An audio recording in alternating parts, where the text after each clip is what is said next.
ProFlowRadio.com. Shockwave Soundscape Radio.com. Internet Inferno. On demand and live pro audio. Hit it with Fofo Flow. The internet's audible hotspot. Yeah. You are now tuned into the Pro Flow for Show, internationally syndicated. Act like you know. With your host, Mr. Mad Max. Pro Flow for Show. www.maxheat.com. Pro Flow for Show. Wireless phone interview feature presentation. Pro Flow for Show. Pro Flow for Show. Pro Flow for Show. Check this out. All right, so yes, today we got a beautiful interview coming up here with your boy Louie Rankin, a.k.a. Ox, the original Don Dada out of Jamaica. Man, the man was on Belly, one of the most iconic characters you've ever seen on TV. On the movies, as well as Shottas. So, if you don't mind, can you introduce yourself to the audience any way you would like to? When it comes to the original Don Dada and my boy Max, don't you ever bring this care business to it. I am the original Jamaican Don Dada, Louie Rankin, the Ox. That's so classic, man. When I heard I had this opportunity to speak with you, it was pretty shocked and pretty appreciative about it. So I want to go ahead and get started, man. Where can they find you online at? What's the best places they can find you online? Just go to Louie Rankin, LOUIERANKIN. Go to that and they'll find me, man. Google that name, man. It's millions of things they'll see about me, heard about me, and look at about me. So does Instagram. People could follow me on Instagram to that same name. You know, under that Louie Rankin is got Ox, Louie Ox Rankin, a.k.a. Teddy Brockshot. But to find me, you have to Google Louie Rankin or Instagram Louie Rankin. All right. So we're going to get into a little bit about Belly, a little about Shottas later. We're going to talk about your new singles later. But I want to start with, I was unaware that you were an artist, actually. I just thought you was like just a movie star. But, you know, the song Typewriter back in the 90s, man. Can you tell me, how you know what that name, what it means?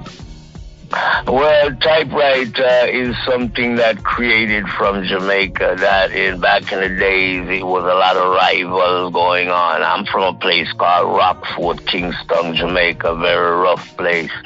And soldiers used to run up in there and war with people like in the hills. We call it Warika Hill up in Rockfort, where, you know, all kinds, you know, people never have too many weapons, you know, it's just few people have weapons, but people used to fight because of when it's election time. It's like get crazy back in the days. That's in the 80s, early 80s and the 70s. So what happened now, a helicopter came over the hill, which was a bunch of soldiers and police, and there was a gun up in the hill where they didn't know about. That gun actually was firing like bang, bang, bang, bang, bang, bang, bang, bang, bang, bang. So, you know, I create that name because I didn't even know a gun could sound like that when I heard that thing up there in the hill. So I called the gun the Typewriter, and I just made a sound out of it. And actually, that song won the Grammy too, you know, man. That song was one of the biggest dancehall songs in the 90s, eh? Yeah.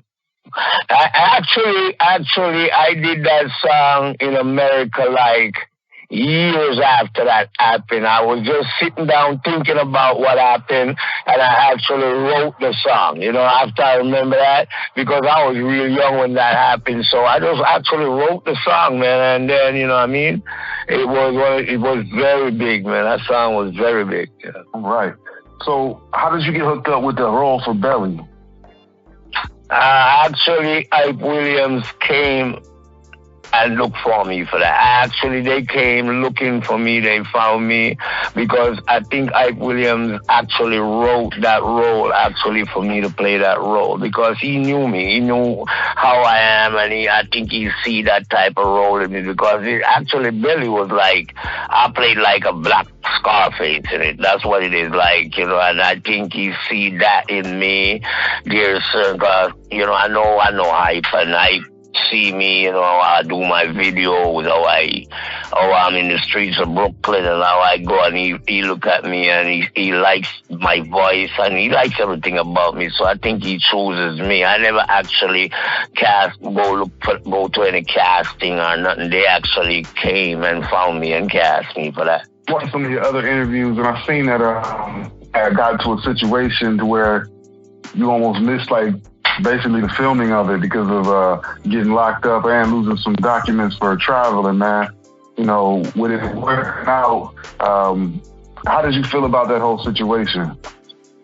Well, you know, stuff happens, man, you know what I mean? But, you know, you have to just look at timing. Everybody have their time where, you know, difficulty gonna reach you in many different type of ways. It's just you have to overcome it. Me personally, I overcome everything, and I overcome any problems I have. So I wouldn't even worry about no problems that comes to me because I know how to face tribulation. I know how to fight tribulation.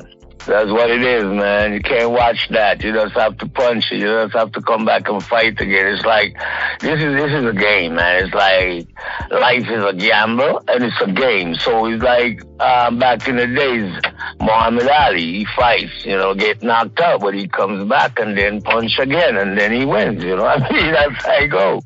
Got that right, man. So, you know, you was working with some big names, man. You know, DMX, Nas, T-Vaz, Hype Williams. That was crazy. What was it like working with DMX? Well, it was fun, man. DMX was fun. The only thing I didn't like what DMX did when we were shooting Belly, he stole my bag of weed, that big bag, man. He took all that old bowl. I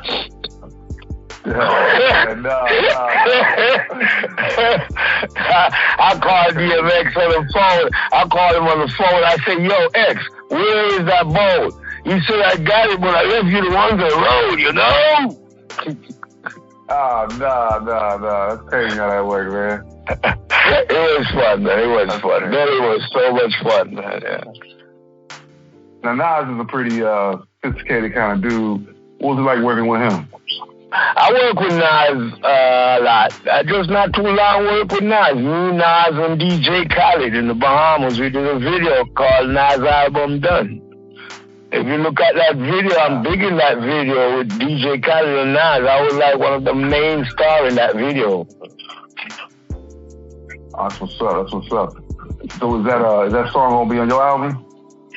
No. That song is released on Nas' album. It's already out, but Khaled produces that one, man. We had another one produced with DJ Khaled called Know What You're Saying. Is that your new single? Oh, no, that's my album. That's one of the singles that's coming out of my album right now. That's actually almost done. We already done 16 songs on this album. It's called Return of the Don Dada, eh? So that song right there is coming from that album. That's what's up. That's cool, bro. So, which one of those movies out of Shottas or Belly, which one you like? Which one you have the most fun putting together? Belly. What's the difference? What made Belly so much fun? Because Belly is very powerful. Belly is a high-budget movie, and Belly was more authentic. Belly have more like what you talk about, legendary rappers in it. You got Belly. Belly's all the way, and then the movie is good from the beginning to the end. You know, yes, I give it to Shottas because Shottas is one of the craziest street cult movies you got out there, but you have to look at the type of quality and the type of values and where, because Belly made more money than Shottas could ever make. So I have to give it to Belly, man. Oh, yeah, that's a no-brainer right there, man. Yeah. You're rolling Belly, man. Yeah, it's man. amazing how you play that role. You so official, so authentic. Yeah. I put my heart out in it because that was my dream. It was my dream to get to Hollywood, and I got there. So I said, yeah, I'm going to show the world what I could do.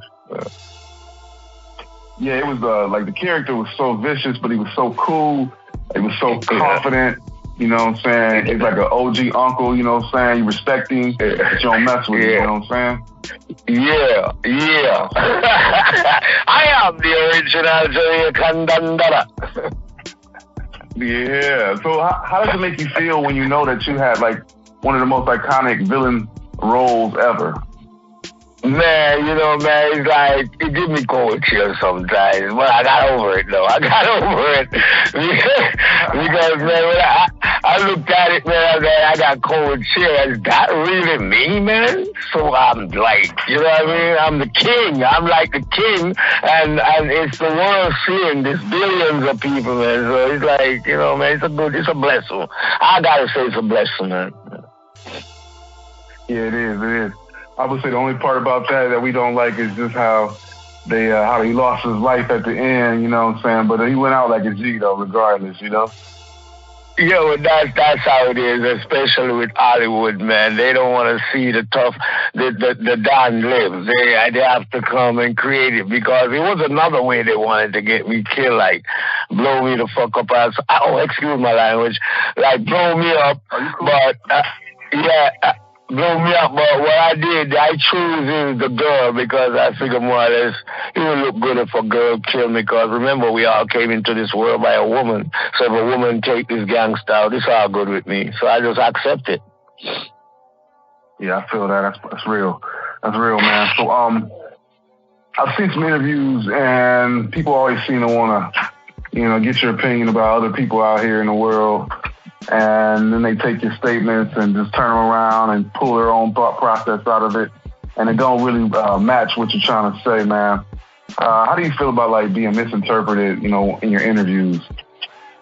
Well, yeah, with a lot of people, sometimes people don't understand culture because, you see, sometimes that's why as a Jamaican, to be honest with you, even if you look at Belly, there is no subscript like writing on the screen when I talk because I talk so calm and easy. People have to just listen and you will understand me, especially me clearly because I know you're understanding me right now. And I'm a Jamaican. I'm speaking proper, calm, and cool so you can understand me. So there's a lot of people do interviews. They're too much ego in themselves, like trying to get people to listen to them and not focusing that is the star they're interviewing, so they have to listen to the star. Well, no matter if he's French, African, or he's from England, or whatever, accent, Puerto Rico, whatever. You have to focus, not into yourself too much, like just like me and you on this thing doing this interview right now. I hear every word you said, and you hearing every word I said because you never asked me what I said twice. You got that right, man. I thought that might be an issue, but, your voice is like real smooth and clear, and you pronounce your words very, very clearly, man. So it's not a problem for me at all. Yeah, well, remember I grew up in the streets of New York. When I leave Jamaica, man, it's all New York City, son. So I know how to throw it, son. Yeah, for sure, man. All right, so with the new album, do you have like a release date? Yeah, I'm trying to get this out by the ending of this last quarter, probably in September, the end of September sometime. I haven't set the exact date yet, but it will be advertised. It will be known. I'm gonna let you know that too, so you can blast it out for me too. Yeah. Oh, for sure. For sure. Can you give a description of what it's gonna sound like, the entire album? Oh, yeah, man. I got one song on it called Big Talker. It's like this. It's like a girl song. It says, no big talker, no girl abuser, muggling no one, but she no want no muggler. All she want is a romantic lover, romantic, bombastic, big and bold. Put her in the bed and then you take control. Woman don't want no man to come abuse them soul. She says, no big talker, no girl abuser, muggling no one, but she no want no muggler. Know how to love her, know how to kiss her, Know how to caress her, but the Don Dada said, don't you eat her. Hey. Exclusive. Yeah, I can feel the rhythm in that and the harmony already, so I'm yeah. Sound like my man. Oh, it's a banger. It's gonna be a banger, man. Yeah. Oh, I can already tell. The song I heard already, yeah, that's dope. I wanted to ask you, we just got off the subject of the interviews. What advice would you give to the people that interview you from now on? Just ask me questions of reality. Ask me questions where I started, where I come from. Ask me questions how I choose this, how I get so lucky to be so successful. Ask me proper question how I feel about helping people. Ask me question if I do charities. Ask me some proper things, man. I understand that, man. I know you do. And not only that, before a lot of people that do interviews, sometimes they need to just research me. Just Google Louie Rankin, man. And if you Google Louie Rankin, my whole history is out there on the social media, man. They got everything about me. I'm talking about stuff that from now till next year about me, man. You know what I mean? So. Yeah, totally. That's what I did. As soon as I heard I got the interview, that's the first thing I did. Go check you out because I ain't want to disappoint you. Like, the only thing I do want to ask you about, like, the world around you, the reality, you know, it's just a lot going on in the United States right now. It's just a lot going on in Jamaica, too. You know, politics is crazy. I'm not politics, but, you know, it's a lot of stuff, a lot of divide. Like, a lot of people are divided. Segregation. What advice? Segregation. Yeah, segregation. A lot of segregation. A lot of segregation, man. Like people say, it's not the people's fault, to be honest with you. And I'm proud to even say it because it's nothing that I'm trying to hide. It's the government. It's the government causes these crises in the islands, most of these islands anyway, especially Jamaica. You understand? They got two colors there. They got just like, you know, they got this blood up here and they got this crip in Jamaica. There is JLP and PNP. Now, PNP government represent the color red and black. The JLP represent the color white and green. White and green is the color that wear Dudus and them side is Dudus is like the one that they came out of the general they came and got in Jamaica from the shower posse. He's from the green and white. Then you got this other side with other like bulbites with the red. So when the politics come now, the green wants to win, so the green will go rival, and the red wants to win, they both go at each other. Then the government giving each side money to deal with this violence in the street. And at the same time, they have their government, like police and stuff, still coming in and killing all these youth. It's crazy, man. It's like crazy. You got any advice to the people who are being segregated and how they can possibly overcome it? Yeah, first they have to learn to start forget the war. Let's take the finger off the trigger and start forget about the war. Then after that, start communicate with each other. Then you call that unity. Then you get a thing called united. Then when you united like that, we stand. But right now, we're all falling if that's going to happen because it's divided. Everybody divide. So that's why it falls. It's segregation. So close up the segregation and united we stand. Divided we going to fall. So we need to unite, man. And that's the bottom line of it. You have to unite for all this war and the garbage cut out, man. Classic advice, man. So, what's like the hardest thing you've had to overcome, you know, in your life? Well, I've been through some serious things, you know what I mean? I've been through, you know, in Texas, I got hold by the feds, you know, and it was very rough for me back in the the late 80s, and I had to fight that to overcome it, which I did, you know what I mean? So that was one of my hard trial and tribulation and test in my life, because those times I was doing good in dancehall, and you know, all of a sudden I got stopped by those bad boys, and they hold on to me, and I had to fight hard to overcome it, which God made me overcome it, you know what I mean? So that was one of my hard tests in life. Yeah, man, I can imagine. Coming from where you came from to getting to where you at, the dream comes true. You know, to some people, that's the dream. Yeah, man. All right, so you know, we pretty much covered everything, man. You think I missed anything? Anything you want to say to your audience, your fans? Nah, man, I just wanted to big up all my fans, man, that's loving me all these years, and big up people like you, man, that support me and help keeping me out there, my name. I respect that. I want to respect all the people in America, respect all the African Americans, man, respect all the white folks, respect everybody, because people of all nations support me, and I love y'all, I respect y'all for that, and I'll keep working and try to entertain you all the best I can until the good Lord call me, eh? Most definitely, man. My last question for you, real simple, just for the fans to get an insight of how you live your life. When you sit down to eat a good meal, what's your favorite meal? Oh, I love Jamaican food, man. My favorite meal is the red snapper fish with the rice and peas, man. I'm gonna have to try that combination, man. I appreciate it. It's good. It's a lot of stuff I love. Well, cool, man. This has been a pleasure, man. It's one of my highlights. I wish all the best for you. You know, you can always get in contact with us to get a follow-up. The original Jamaican Don Dada put up a frequency. And the boy couldn't take that down back. Enough guy come this and attack. I want to know. The original Jamaican Don. Why you better know what you say? Know who you dissing. Watch what you talking. The Don Dada with a gun is coming. So man, you better know what you say. Know who you dissing.